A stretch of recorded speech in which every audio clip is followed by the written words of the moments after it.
My name is John Cogley. I'm the owner and CEO of Daniel Smith. We're a manufacturer of professional artist watercolors in Seattle, Washington, USA.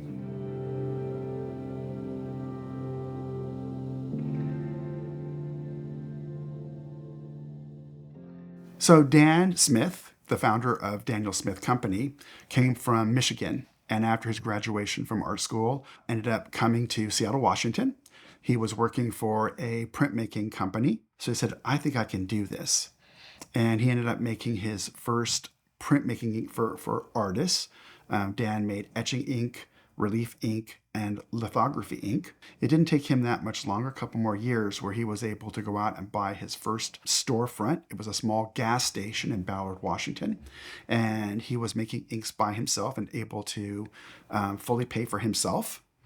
A little while later, he was able to get his first employee. And several years after that, he was able to buy a storefront, and Seattle, Washington became our first retail store and manufacturing facility. So in the beginning, Dan's approach was to have a reasonable amount of colors within the printmaking ink, but just have super high quality ink. Dan's art is very varied. He's done just about every medium there is.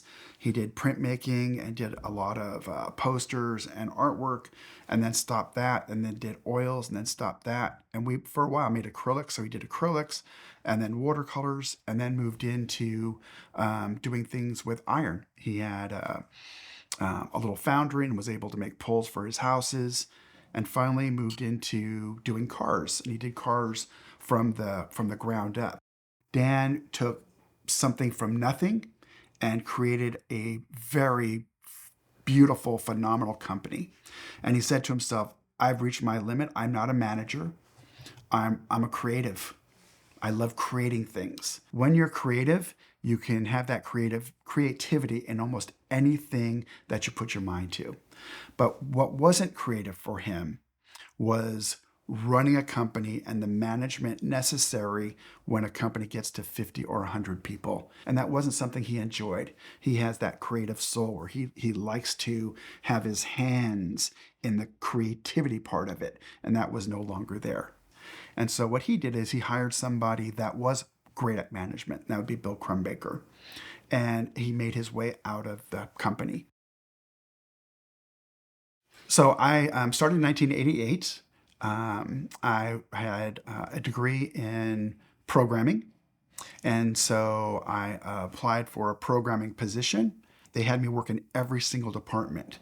What they told me is you need to know how the departments work before you can integrate a system. And it may not sound like much today, but that was unbelievably great thinking back then. So my progress in Daniel Smith was something I didn't anticipate. It was a wonderful company. When you work with artists, you're always around energy. And when you're working with artists who are around other artists as a customer standpoint, it's just more energy. So I said, this is a really, really wonderful company. And one day I went to see my boss at the time, who was Bill Crumbaker. And I said, Bill, I really want to be a CEO. And I remember it probably took 3 nanoseconds, but it seemed like it took forever. He looked at me and said, you can't be one here. And I go, oh my God, did I make a mistake? Again, this is like a nanosecond. But immediately right after that, he said, but I'll show you everything I know. And I go, wow, that was just awesome. So you need to go back to school to get your master's in business, which I did. I, not long after that, became the executive vice president. And every time Bill was gone, I was acting CEO. And he would just teach me more and more and more. Not too long after that, my mentor, Bill, got cancer and he passed away. And I had always wanted to run the company. And Dan and I had conversations. And at 33, I became the CEO of the company. And it was wonderful. In life, people you don't know, for no reason, open doors for you. And you have to be willing to walk through the door. And there's no reason for them to have to do it. They did it out of some energy and love they have. And I always tell them, make sure if you walk through the door, turn around and say thank you. Because the world is a small place and then pass it on. So in 1993, we came out with our Extra Fine Watercolors. So the original vision of our watercolor range was to meet the expectations of the artist. And we wanted to come out with colors that weren't necessarily available at that time. Some of those were the quinacridones. We were the first to come out with the quinacridones in watercolor, which are just phenomenal colors. We were the first to do labeling on our tubes, which told the artist about the light fastness, etc., and what was in the tube, the pigment in the tube. So the Daniel Smith watercolor range is made up of, at this point, 266 colors. They are included in the luminescent, which is 4 different families: the pearlescent, iridescent, interference, and duochrome. We also have synthetic pigments, natural pigments, organic pigments, inorganic pigments. And one of the things that we look to is how a color is going to serve the artist. Many people would look and say, why do you have 8 yellows, for example? And the reason that we would have so many yellows is they have different characteristics. We can have bismuth yellow, for example, which is opaque. So you have to be at the end of your story before you use that particular color, because the minute you use it, you're done. There are other ones which, for example, would be transparent, which allows a watercolor to do several glazes. Semi-transparent, maybe 3 glazes. Some would be staining, some are non-staining, some are granulating, some are non-granulating. It allows us to offer a product that is going to be used and useful to the artist. And that's one of the reasons that there's so many colors. So the PrimaTek series of paint is called PrimaTek, and the reason it's called that is primitive ways of making the paint in antiquity and the modern technology we can use today. So we married both of those, PrimaTek, primitive technology. And a good example of that is the lapis. The lapis is the true and first ultramarine, and we had this in our oils and decided when we came out with watercolors, we would use it in watercolors. So it was our first PrimaTek in watercolors. The lapis came about because one day when we were still making oils, traditional oils, a lapidary came into our business. And he had been keeping the lapis dust over the decade or so that he had been working. And he had 2 5-gallon buckets with him. And he asked Dan, do you want this? And in the US, when you're manufacturing, do you want this means do you want to buy it? And Dan said, I don't really have any use for that. We've never used that. We use synthetic pigments or inorganic pigments that we buy from industry. And he said, no, I don't want to sell it. I want to give it to you. And if you can use it, that's fantastic. I'm no longer going to use it. And I'd just like to see what you could do with it. Dan said, okay, with that, let me try something with it. And so we put it into our oils, and people loved it. They loved the lapis oils. And so when it came time for us to do the watercolors, we said, this was loved so much in oils, I bet you people in watercolors would love it as well. So we came out with it in watercolors, and people loved it. When we looked at the PrimaTek, Dan and I both have an affection for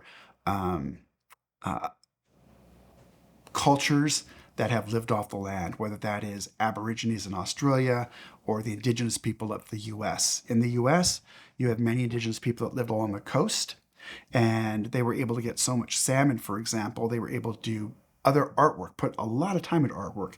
And you see beautiful totem poles with beautiful blues and reds and yellows. And those were siennas and ochres they would find in rivers, and they would process them, put them into animal fat or some other binder to put up on those totem poles.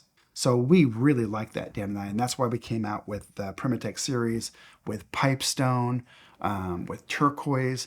We tried to find the minerals that were popular to many cultures and make those available. The last one was red jasper. If you've ever been to India, you see it among the temples. Everywhere there's red jasper. The other thing that's really interesting about the lapis is it granulates because it has other occlusions inside of it. It has differential specific gravity. It granulates a lot. And people love the natural granulation, which is one of the beautiful aspects of the natural minerals. And I'll just show you quickly. This is lapis at 80%, and this is ultramarine. Ultramarine and true lapis chemically are indistinguishable. Chemically, they're identical.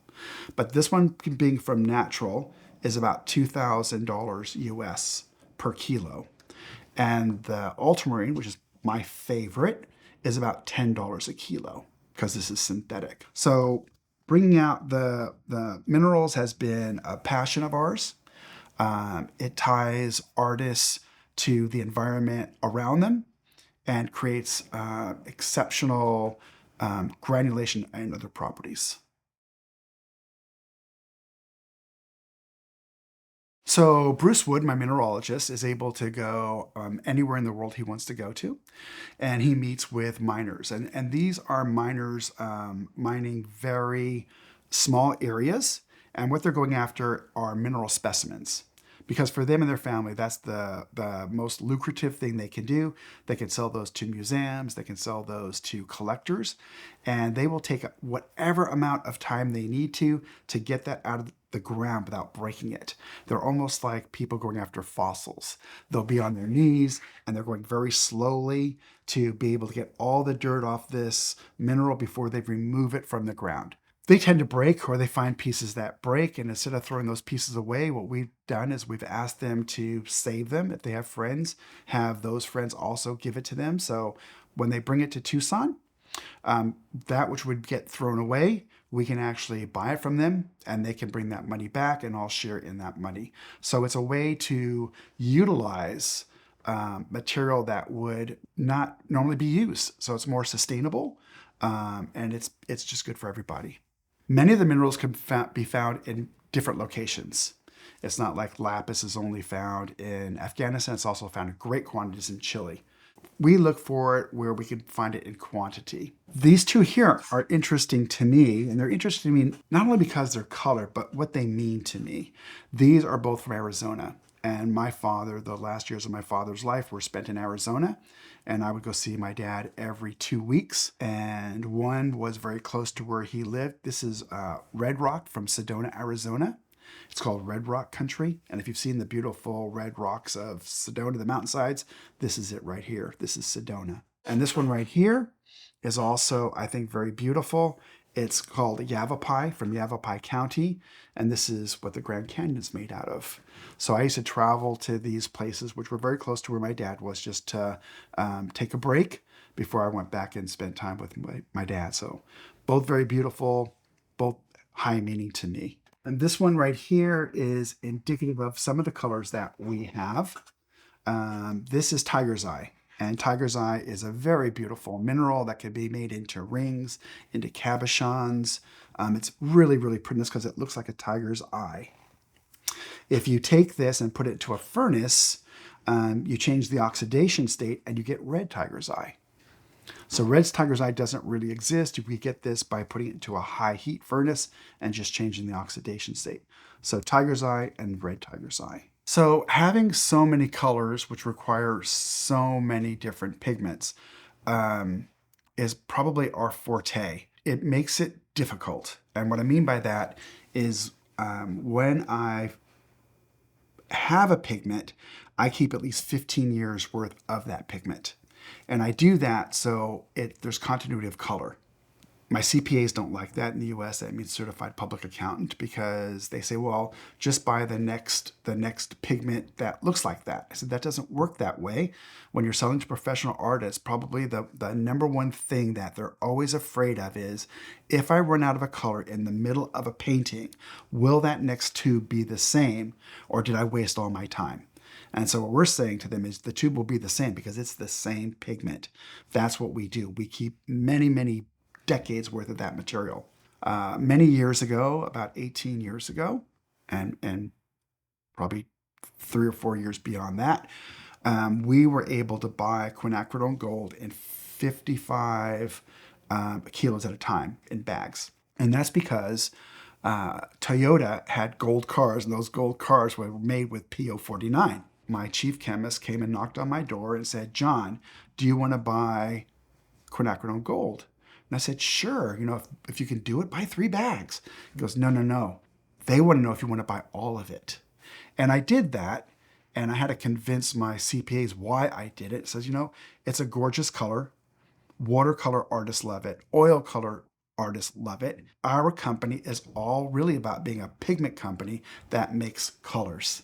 And if you're going to have continuity of color, you have to have the pigment. And so that's been my philosophy ever since. When we buy pigment, we buy a decade and a half or more worth. The other one where that's really important is quinacridone burnt orange. We were called 2 years ago, and the manufacturer said we will no longer be making quinacridone burnt orange. It's going to be no longer available in the world.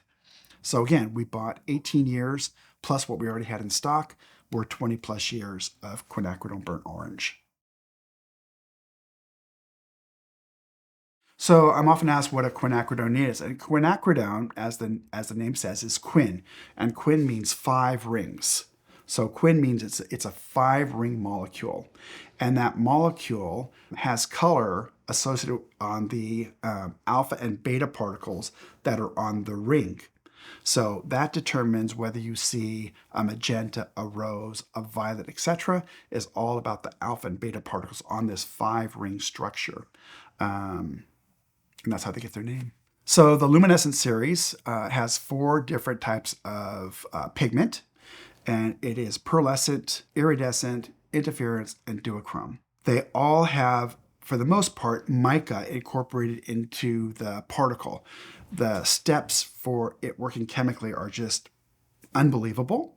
It's a series of wafers, and mica is inside that particle somewhere.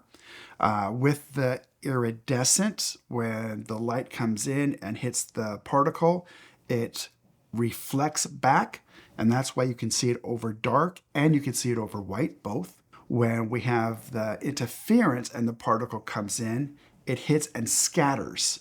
So you can see it over dark, but you don't see it over white. It's almost like invisible over white. The duochrome is really nothing more, super complicated, but it's really both iridescent and interference. So it has a series of particles, and those particles both refract and reflect light.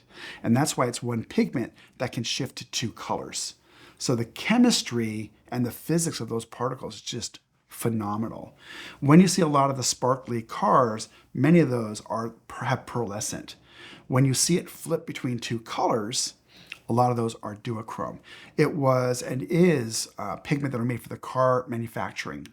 And we're just using them and putting them in gum arabic or water system. So they're usable. So among the most interesting colors, and one of them is my favorite color, there's Cascade Green. And Cascade Green is very interesting because it's a co-precipitated color, which means it's 2 pigments that have been locked together. And with the addition of water, they come apart. And so Cascade Green, depending on how you use it and how much water you're using, you can see yellows and blues and greens in this one color. It's super magical. The other one that I find interesting, and is one of my favorite colors, is ultramarine blue and French ultramarine. So people ask me, what's the difference? Because they're both PB29, which means P for pigment, blue number 29. They're exactly the same. And I'll get people say, well, it's because one's more granulating. No, it has everything to do with size. The particle of the ultramarine is smaller than the French ultramarine, which is larger. And when light comes down and hits the smaller particle of the ultramarine, it moves slightly green or cool. When light comes down and hits the larger particle of the French ultramarine, it moves slightly red or warm. So French ultramarine is slightly warmer than ultramarine, which is slightly cooler. One is slightly more red, and this one's slightly more green. I love the ultramarine. To my eyes, it's my favorite blue. So the other color that is really interesting, and it's actually 2 colors that are kind of interesting, Moonglow and Shadow Violet. And the Moonglow is 3 different pigments. It's anthraquinoid red, viridian, and ultramarine blue. And we take those 3 colors and we mix them dry, and then put the gum arabic, the distilled water, etc., to make one color. And with that one color, you can add at least 2 other colors to it and not get mud. If you took the anthraquinone red, the viridian, and the ultramarine blue, because we have those 3 colors as single tubes, and you mixed it, you would get very close to the Moonglow, but you couldn't add another color to it. So that's what makes the Moonglow very interesting. That and the beautiful granulation that it has. The one that we call the happy mistake is the shadow. And the reason there is when the batch maker was making it, instead of using the anthraquinone red, he used pyrrole orange. And so it has a slightly orange hue to it, whereas the Moonglow has a slightly red to it. But they're both very beautiful and very interesting in their granulation. So some of the interesting, I find them to all be interesting colors. I think between my chief chemist, we love color. And the only thing that keeps us from making 900 colors is stopping and always saying to ourselves, how does this help the artist? What makes this unique? What will they get from it? That's our limiter. The interesting thing about watercolor is what you as an artist, or what the artist learns over time. And it's really never-ending learning. When you look at the color on your paper, you're seeing the pigment, because the only thing holding that there is the gum arabic. It's not within a matrix. It's not within a linseed matrix or a polymer matrix. It's just right there on top, and you get to see it in all its glory, which makes watercolor so unique and so awesome.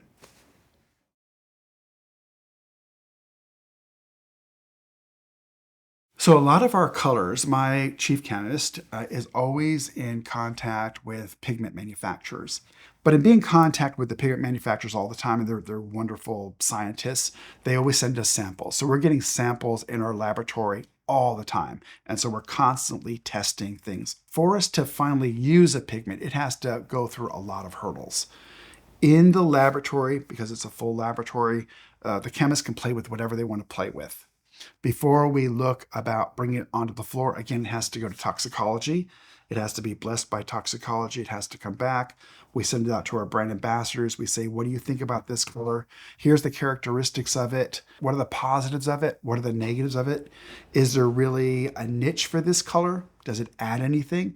If it meets all those characteristics, then we'll look about bringing that color out. But for the most part, they're from the automobile industry or industry. And so they're highly tested. They're everything that we like about a pigment. They're highly light fast. They're extremely vibrant.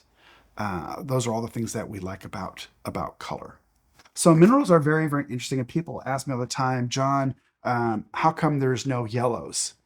And the reason there's no yellows, at least from us, is because usually yellow is a sulfur derivative, and sulfur is not good for watercolors, and it wouldn't get through toxicology. So all of our minerals, the first thing we do is we send them to be assayed. And we send them to be assayed because assay offices test for 40 different levels of toxicology. And then once they pass that, then we send them to toxicology, and we do that at Duke University in the USA, and then we do it out of Canada for REACH, which is really the rest of the world. So we double toxicology, and it's just making sure my staff is safe. The way I look at it is my staff is safe, then the artist is safe, because it has to go from my chemist first, then my staff, then the artist. And that's really important to me, that all 3 of those are very, very, very safe. So I'm asked many times about granulation. What is granulation? Granulation is really nothing more than differential specific gravity, which means some things weigh more than some things. A good example would be the Moonglow. The Moonglow, you have the anthraquinone red, which is very, very light, and it kind of floats up on top. And then the ultramarine, a little bit heavier, and it kind of floats in the middle. And the viridian, being the heaviest, goes to the bottom. When you put that on cold pressed paper that has like little valleys built into it, the watercolor follows that, and some are left behind because of how heavy they are. Some move ahead because how light they are, and you see granulation. And I'm also asked, well, what about if it's hot pressed paper? Would I still get that same effect? And the answer is yes, but it would look more like a raindrop, and it would go out more radially. The thing to remember with granulation, while it's incredibly beautiful, a color that granulates will always granulate. You just have to to realize that, because a granulating color will impart that property of granulation to an extent to any other color that you put in association with it. So if I take a non-granulating color and it touches my granulating color, I can get some of that effect. So dot cards are something that we were the first to come up with. And the reason we did that is we're selling to artists that are all about color, but not just about color. They want to feel the color. People say, well, you can't feel the color. Yeah, you can. You can see a color and you can feel a color. And so we thought about that and said, we're using gum arabic, it's rewettable.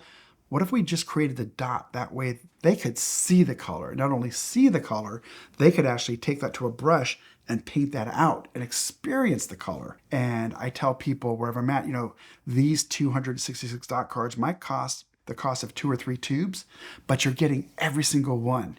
And therefore, when you buy one, you're buying exactly what you want because you saw it, you painted it, and you were able to envision what you would do with it.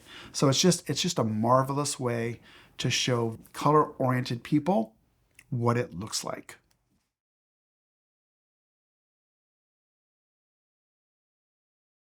So the gessos were developed for oil colorists because it's a great thing to put, for example, over canvas. For watercolorists, we thought, what would allow watercolorists to paint three-dimensionally?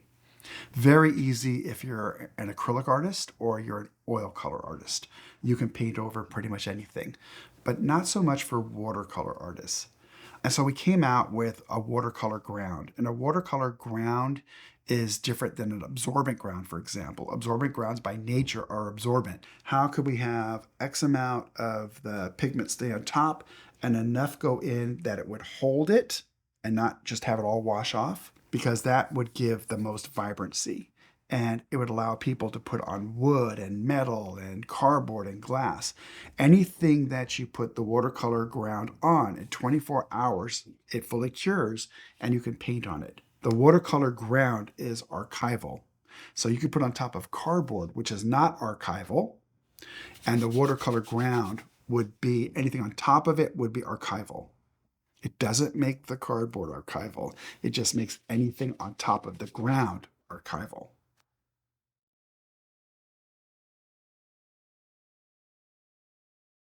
So one thing that we looked at many, many years ago, after seeing artists coming to the store and they would pick up pastel sticks or they would pick up oil bars, is what about the watercolorist? They had nothing. So I thought about that and said, we could make something which would be a pen in their hand. And that ended up being the watercolor stick. So the watercolor stick really isn't a drawing stick. It is pure pigment in gum arabic. There is no wax, so it's not a crayon.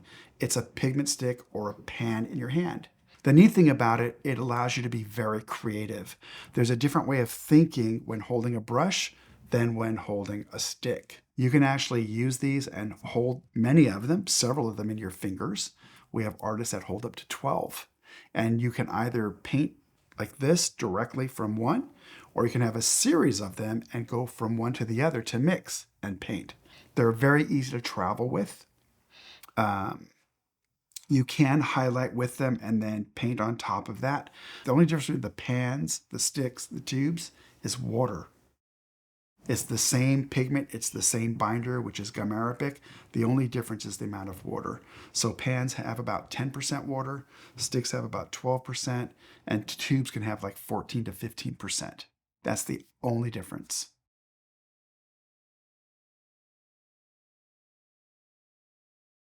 So one thing that we look at all the time is what tools can we bring out to further allow watercolorists to express themselves. And the natural movement of that was gouache. Different watercolors over time might use a Chinese white or a titanium white to add opacity to a watercolor. It wasn't the same as a true gouache. It's a natural transition for many watercolorists who want to try something different. Gouache, we use the same pigment, the same binder. The gouache have a very high pigment load, It takes up to 3 times more pigment to get to the opacity that we want. Um, Yet it's still the same pigment. It is still the same binder. You can mix them together. You'd have to think about that because you're going to put something which has high opacity, and it's going to overwhelm pretty much any watercolor you'd want to put with it. So usually it's doing the gouache as itself or in a way to highlight a watercolor. So working at Daniel Smith is it's great. It was great when we had a store. It was great when we had the catalog and the store. Now that we're manufacturing, it's just the same. The store was the last thing that I closed, and I told all my employees in the store, I'm going to close the store. You've been phenomenal. If you'd like to, I will hire you all to work in manufacturing.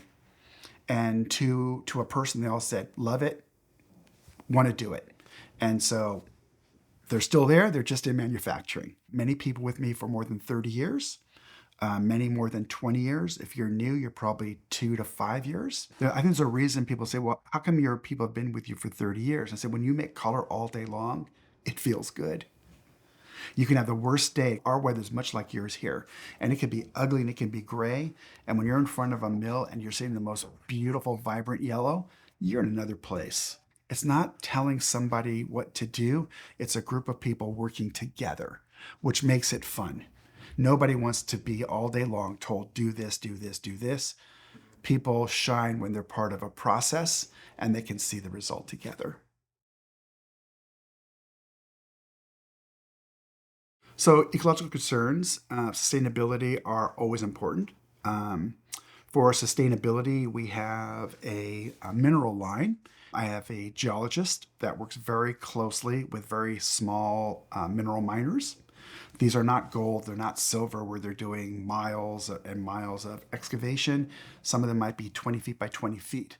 The majority of these miners are going after specimens for museums or for collectors. So one of the other things that we do for sustainability, for example, we have environmental friendly pigments. Environmental friendly red, orange, and brown. They're called EF, environmental friendly. And that comes from a company that finds polluted rivers in the US.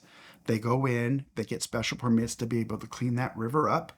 They'll go through it and separate the different pigments out. For example, ours are oxides, and we'll buy those oxides from them.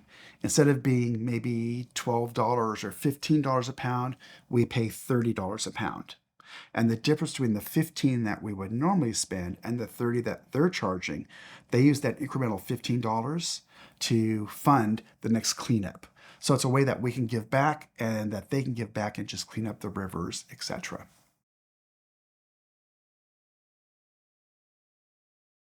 So we have a series of brand ambassadors.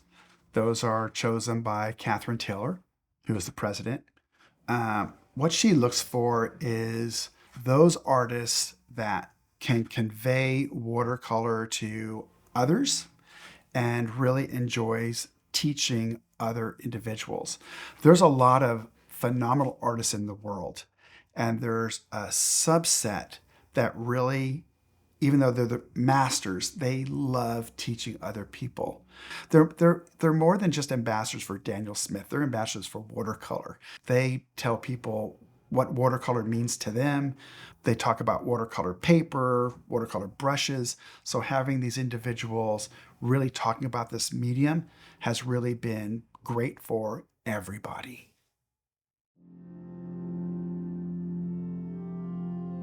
And we're always looking at what else can enhance or add to the creativity of the watercolorist. So that's never stops. We're always looking at that, constantly on the lookout for new and exciting things to bring out.